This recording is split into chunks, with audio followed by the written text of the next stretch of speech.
Hello bachcho, let's read the question.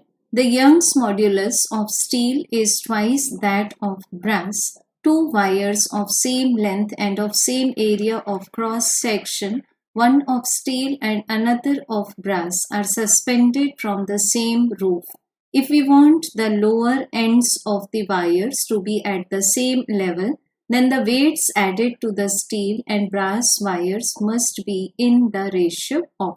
सो बच्चों given है हमें दो मटेरियल से बनी हुई वायर्स, एक मटेरियल है स्टील और दूसरा मटेरियल गिवन है हमें ब्रास।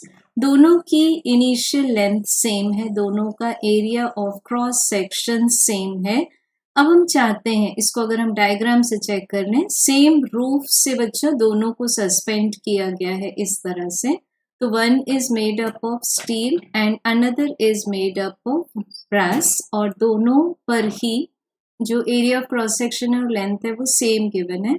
अब अगर हम चाहते हैं कि दोनों के जो लोअर लेवल्स हैं वो सेम लेवल पर हो वेट्स अटैच करने के बाद, सपोज यहाँ पर weight attached to the steel is WS and that on the brass is WB।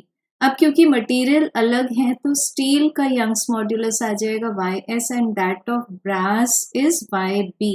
अब बच्चों क्या गिवन है हमें कि स्टील का यंग्स मॉड्यूलस ब्रास के यंग्स मॉड्यूलस से डबल है। क्योंकि स्टील ज़्यादा इलास्टिक होता है, इट मीन्स ये ब्रास से डबल इलास्टिसिटी पजेस करेगा।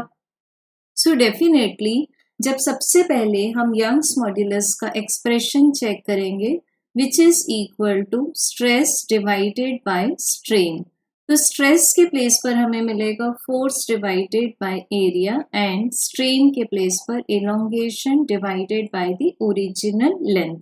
सो बच्चों अब हम इस क्वेश्चन में देख सकते हैं कि एरिया ऑफ क्रॉस सेक्शन दोनों वायर्स का सेम है, देन लेंथ दोनों वायर्स की सेम गिवन है L और सेम एलोंगेशन आ जाए, सेम एलोंगेशन आ जाए क्योंकि यहाँ गिवन है दोनों सेम लेवल पर होने चाहिए। It means del L should be same. तो इट मीन्स जो फोर्स हम इस पर सस्पेंड करेंगे दोनों वायर्स पर वेट के फॉर्म में, that should be directly proportional to their Young's modulus. अब क्वेश्चन में स्टील पहले गिवन है तो हम किस तरह से फाइंड करेंगे, force on steel divided by force on brass is equal to the weight suspended on steel to the weight suspended on brass in direct ratio of their Young's modulus. So इस expression को जब put कर देंगे तो हमें simple ratio मिल जाएगा 2:1। So we have correct answer as option number 4. Thank you.